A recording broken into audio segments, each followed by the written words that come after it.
તો ગિરનારમાં non veg party પર ધારાસભ્ય સંજય કોરડિયાનું નિવેદન. ઘટનાની જાણ થતાં કલેક્ટર અને એસપી સાથે વાત કરી. સરકારના મંત્રી અને પ્રભારી મંત્રીને પણ જાણ કરાઈ છે. જવાબદારો સામે કડક કાર્યવાહી કરવામાં આવે. હાલ જે વ્યવસ્થામાં હતા તેમને દૂર કરવામાં આવ્યા છે. નવા પૂજારીની નિમણૂક ટૂંક સમયમાં કરવામાં આવશે તેવું કોરડિયાએ નિવેદન આપ્યું.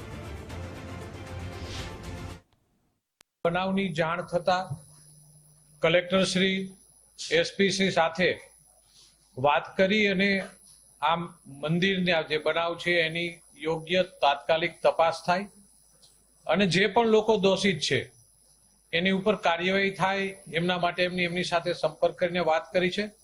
માન્ય મંત્રીશ્રી પ્રભારી મંત્રીશ્રીઓને પણ એમની જાણ કરી છે. સનાતન ધર્મ માટે આ બહુ ખરાબ ઘટના છે.